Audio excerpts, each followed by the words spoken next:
The timing of news stories has always been fascinating to me, especially in the political landscape, because just a few days after Kash Patel gets his personal email hacked, you know, the director of the FBI who should probably have better cybersecurity protections than your grandmother has, just a few days after that, I'm now reading a report that the FBI is trying to release the investigation into Eric Swalwell that happened over a decade ago.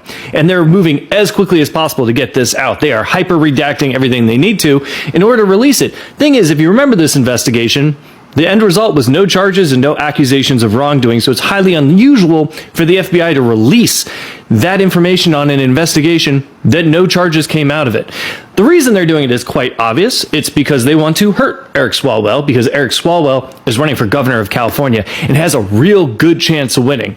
If the Democrats can get out of their own way because they have a jungle primary down there and there's too many Democrats running, which could end up causing 2 Republicans to get into the general election, which hurting Eric Swalwell would probably be an effective method to try and get that to actually happen. But the timing is still very fascinating to me. The structure, body stature, face appearance, impressions, expressions, compressions are all really chaotic. Have you seen this video where he was at an event and basically he was feeling out of place, and it was like a little kid who does not know, basically lost? I mean, it was like someone who has been lost and found, doesn't know what is going on. He's basically messed up. He's so embarrassed. I mean, basically exposed. That's what it feels like. Embarrassed the Trump administration as they were able to hack and publish FBI Director Kash Patel's emails. Now, this comes to us from Reuters, who say that the Iranian-backed group Handala was able to hack and publish Kash Patel's personal emails. Now, the DOJ has confirmed this, but they would only say that indeed the email was compromised. Now, for Handala's part, they have published some of the information that they were able to access to verify that indeed their claim is true. And this is absolutely embarrassing for Donald Trump and his administration, because they've been telling us that Iran is finished, that they've got no leadership, no organization, no abilities to do anything. And here they are hacking the cabinet's personal emails. But a bigger question that needs to be asked: how was the FBI director able to be hacked? Because usually if your email is hacked, it's through a phishing expedition, something that should be easily spotted by the director of the FBI. Now, if he fell for one of those, we need to know that. But more than that, we need to know how compromised he is and how big this could go. He is now publicly crying and complaining that Iran negotiations are not going as well as he. All right, you guys, let's jump right back into it, back into the investigation, because I have some incredibly interesting updates for you. Actually, some explosive revelations regarding the Charlie Kirk case. Now, buckle up, because there's this country that's only the size of New Jersey. It's always the victim. It turns out they had some people on the ground that day. And I just want to be clear here, no matter what I say throughout this episode, please remember that they are always the victim, historically have always been the victim, and they have done nothing wrong. Didn't do nothing wrong on 9/10 either. In other news, the McCoys, let's jump back into their story, because I've learned some crazy, interesting data points to add to our timeline. You know I love me a timeline. So let's jump back in. Welcome back to Candace. Do you know that moment when your subconscious kind of meets your conscious? Like, you just suddenly, your subconscious is storing all this information and it's maybe flagging something for you that's a little weird, but you haven't come to realize it yet. And then all of a sudden, the information breaks the surface and you're like, aha, I got it. I didn't even realize that that thing that happened a long time ago was a little bit weird. And suddenly you're behaving like Dory, the blue fish from the movie Finding Nemo, when she remembers the P. Sherman address from Australia. You guys know that moment. Take a watch. Sydney. P. Sherman 42 Wallaby Road, Sydney. Nemo! It's you! You're Nemo! Yes, I'm Nemo! Crime solved. Okay, that is how it works. Never ignore your subconscious. That's why I say I pay attention to my dreams. I don't care who has to laugh at me about it. And there was this little something that flagged in the back of my mind as odd in the aftermath of Charlie's assassination. One of these things that might seem small, but it's always the small details that help to paint the broader and bigger picture, right? Elle Woods in the movie Legally Blonde, she was absolutely correct when she said that people who work out have endorphins and happy people don't kill their husbands. Anyway, the thing that I realized is that Mikey McCoy, the chief of staff of Turning Point USA, Mikey McCoy, for whatever reason, he always requires an adjective Whenever they discuss Mikey McCoy, there's an adjective before they say his name. A bunch of people in the Turning Point USA orbit described Mikey McCoy in this very unique manner. I want you to take a listen to that. But let me tell you who the heroes were in this whole thing.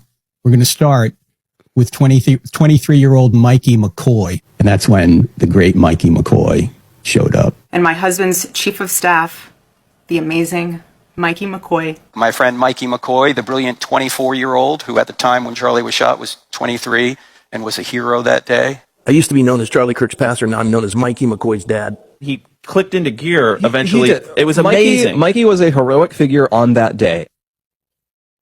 Amazing, heroic. He was brilliant. It stood out to me really because it's only Mikey that they moved to do it for. And objectively speaking, okay, I don't care what your experience in life is, I would not move to insist that someone was quote unquote heroic. This is some major breaking news. Not more breaking news. I can't take it right now. What is it? Iranian linked hacker group Handala just released emails and photographs that they claim to have hacked from Kash Patel. Oh my God, photos and emails. What's in there? Do they know all our national top secrets now? Do they have our nuclear codes? This is the FBI director smoking a Cuban cigar in Cuba. Oh my God, not a Cuban cigar! The only thing that could be worse would be... Here's another one. Oh, there's two! Here's another from his vacation in Cuba. A classic car? We're doomed! And wearing something really strange on his head. Not the weird hats! How do they find out about the weird hats? What are we gonna do? You guys are literally the most insufferable people to ever walk the face of the earth. Really expose this gentleman. This guy has lost his direction. Maybe for management he could be doing well, but I'm wondering, why did they give him a rest, a kind of a leave of sorts? Anyway, these same hackers went ahead and they hacked into the Lockheed guys' accounts, and these guys, you know, these engineers of who construct the F-22s and the F-35s, one of those best lethal aircrafts in the US. These guys, the officials, the engineers, all the accounts have been. An Iran-linked hacking group called Handala published over 300 emails and photos this week from what appears to be the FBI Director Kash Patel's personal Gmail account. The stolen material dates from around 2011 to some say 2019, some say 2022, with personal, business, travel correspondence, family photos, apartment searches, plane ticket receipts. The FBI itself confirmed the breach and said, "The information involves no government data. It's historical in nature." Like the presidency of George Washington. The official framing leaves out the bigger issue, of course, which is that U.S. officials told Patel in late 2024, before he was even confirmed, that he'd been targeted as part of an Iranian cyber attack. They sought his communications, and he took the job anyway, which is fair enough. But now, the same group that hit him has published a curated selection of what they have. The word curated is doing a lot of work there. A cybersecurity expert told NBC that Iran appears to have had this material sitting around and chose strategically when to release it. They published it days after the DOJ seized Handala's websites. They published it while we are actively at war with Iran. This was timed, and this was a message. So here's the question that nobody in the admin is going to ask directly. What didn't they publish? Over a decade of personal email is a huge archive. What Iran chose to release is probably the benign stuff. Vacation photos, tax documents, apartment listings. That's what you release when you want to embarrass someone. What you keep is what gives you real leverage. And there's a very distinct possibility that this archive contains nothing useful beyond propaganda value. But there's another possibility as well. And given who we're talking about, I think it deserves to be said out loud. That Kash Patel has been dogged by serious credibility questions since taking over the FBI. A 115-page assessment from retired and active duty FBI agents described the Bureau as a rudderless ship under his leadership, with some sources describing poor performance, widespread fear, and managers paralyzed by fear of being fired. On his first call with field office leaders, according to one participant, Patel reportedly said, "I don't read," when explaining that he doesn't review briefing materials. So I guess we can set that as the baseline. That's what was already true before this week, and now add the Epstein dimension to all of this. For years, in public interviews, on podcasts, in front of cameras, Kash Patel said the FBI was hiding the Epstein files. He said, and I'm paraphrasing, "The only reason the list hasn't been released is because of who's on that list." He told conservatives to put on their big boy pants and name the pedophiles. He promised no cover-ups, no missing documents, no stone left unturned. And then, in May of last year, Kash Patel and Dan Bongino appeared together on Fox News and suddenly said Epstein had died by suicide, as was the company line, and the conspiracy theories just simply weren't true. The timeline suggests the admin's position then shifted after Trump was briefed that his own name appeared in the files. So we have a director who publicly reversed one of his most prominent positions, maybe the most prominent, shortly after taking power, and now we have Iran sitting on years of his private communications. So here's the situation. Iran either used this as a propaganda operation that successfully grabbed public attention, or Iran is holding something Kash Patel wouldn't want made public.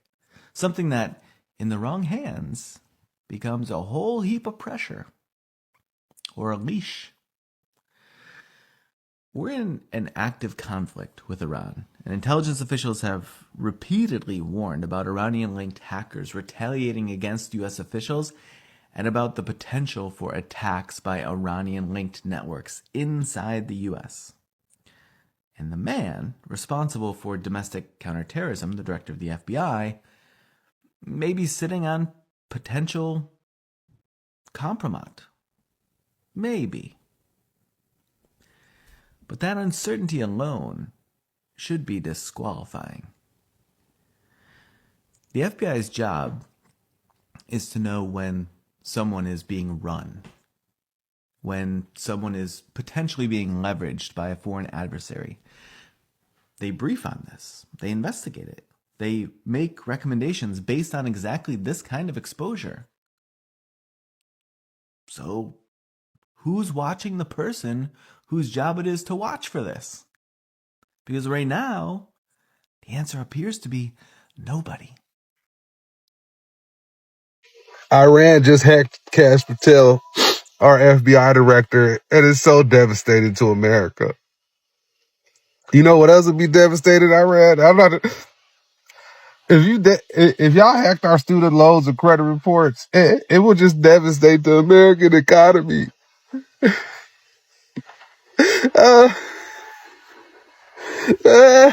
But don't do it, Iran, please. You have no consent to use my Social Security to hack my credit report. Not at all.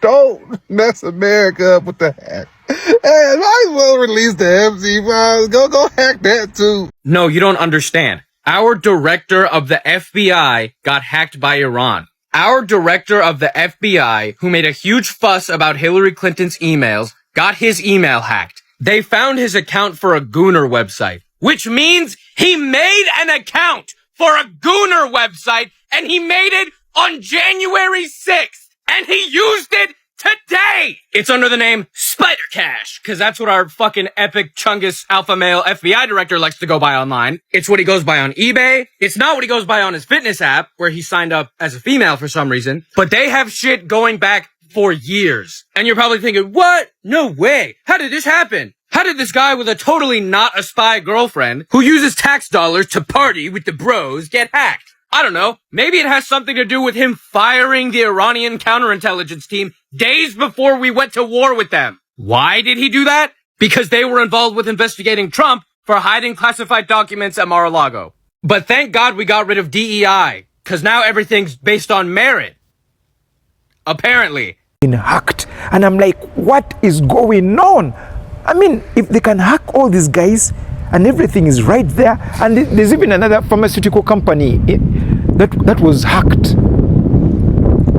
I mean, and all their 200,000 accounts and 200,000 accounts on 200,000 devices were all hacked. I mean, you really wonder what is going on. Is the US really secure like we think? Apparently, things have slipped out.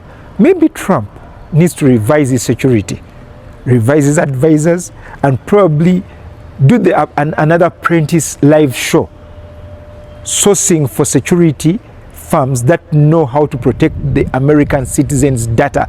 But because I tell you what, all of you guys out here in the US, you're really in a big mess. You're not secure. Your emails, I think we just need another internet altogether. I don't know what Elon Musk is thinking about all this.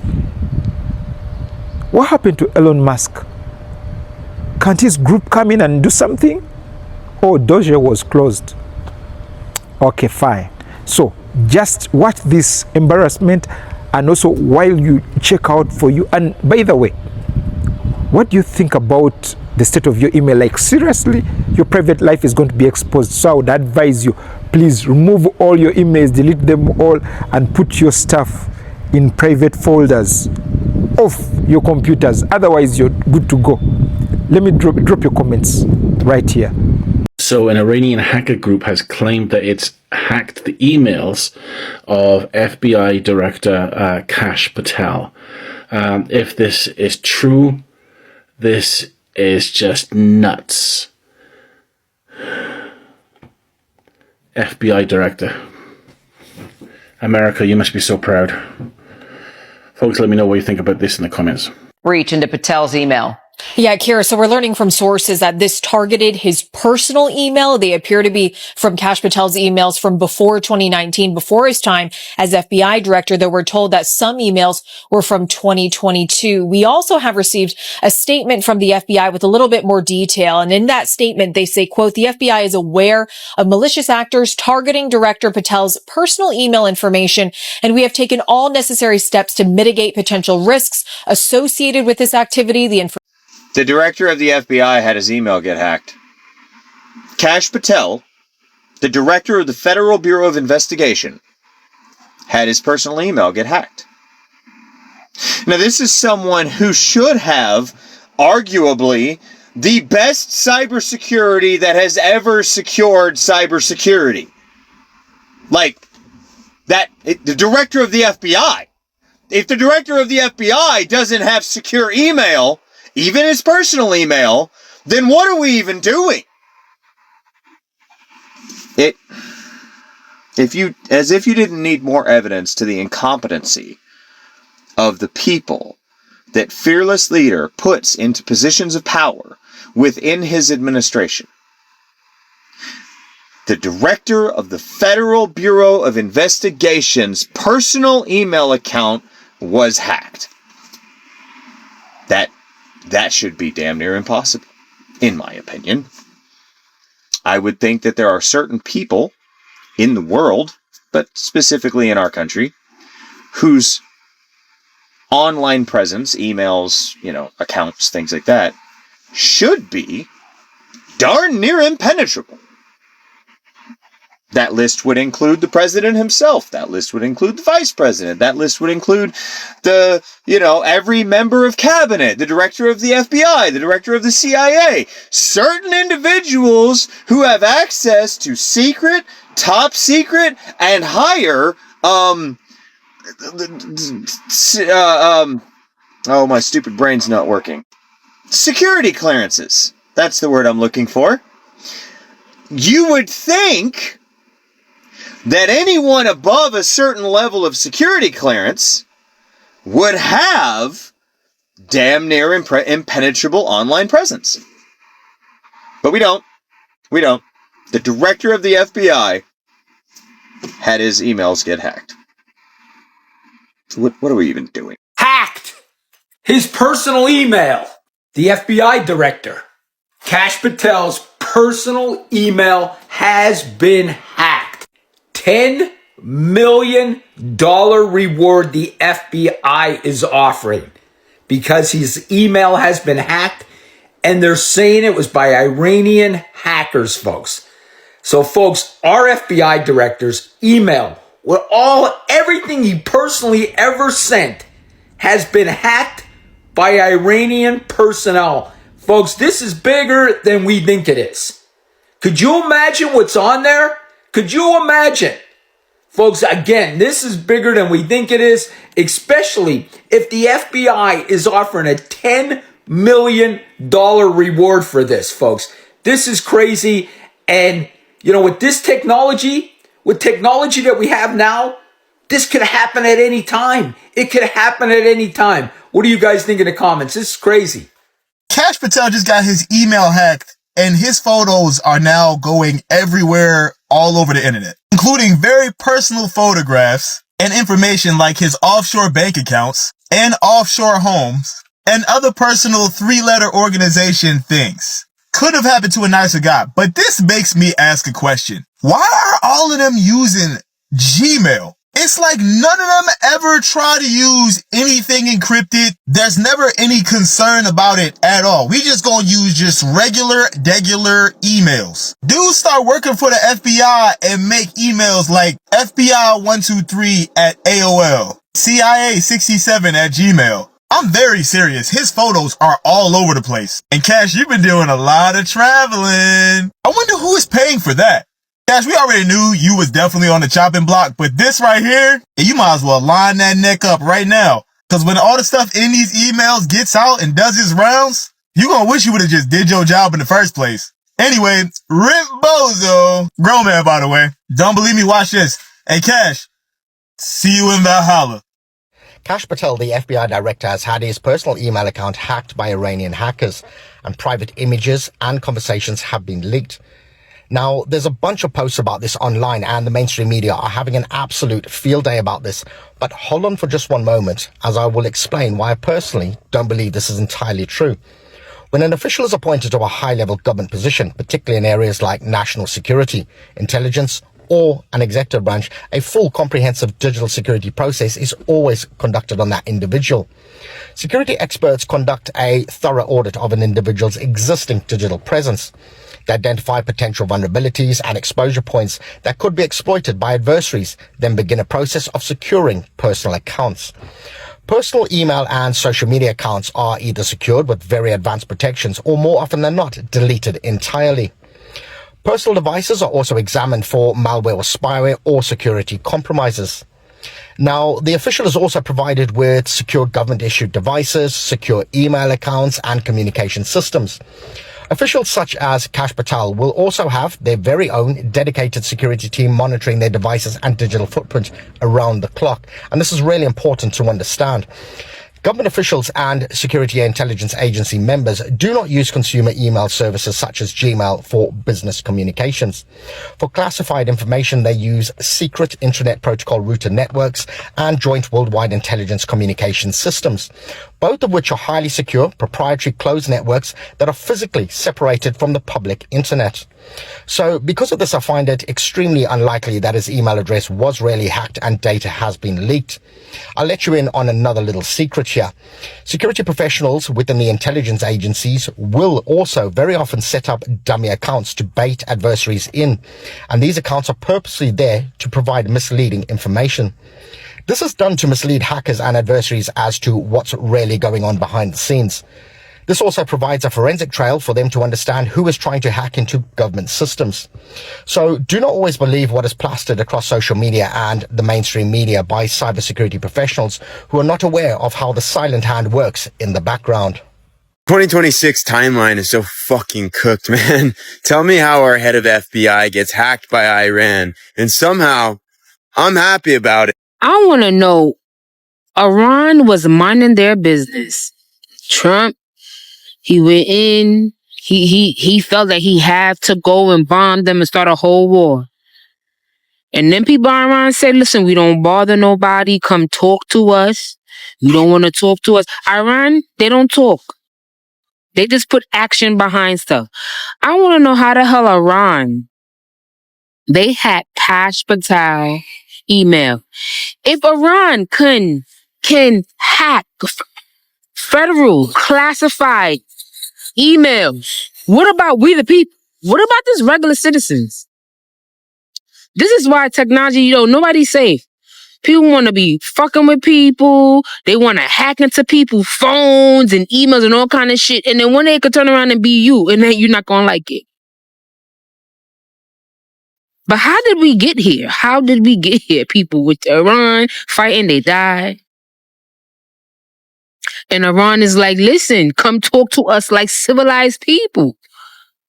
Because honestly, before that, like, I've heard about Iran, but during Obama and other presidential, before this Trump situation, you wasn't hearing too much talk about Iran. What did Iran do? And then now it seems like because America, we are in Iran, well, not we, because I'm not in it. The federal Washington, they are in Iran. Now you got the other guy, what's his name? The guy in China, whatever the case is, he's getting his stuff prepared. Let me tell you something. America. I'm American. I'm born and raised here. But do not fuck with people that don't do nothing to you. When you fuck with people that do stuff to you, don't be surprised when they come out with some shit. Don't be surprised. I'm a believer. Do not fuck with people that don't fuck with you. Did Iran come here? No. They didn't come here. But this is a lesson for everybody. Don't fuck with people that don't do nothing to you. Leave them alone. Because some people, they with the shits. Especially, like this man, that's a short. He has nothing to lose. He really doesn't. He lost his family. He has nothing to lose. People that don't have nothing to lose and are ready to die for a cause, those are the people you have to worry about. You know you got family. You know you have loved ones. Leave people alone.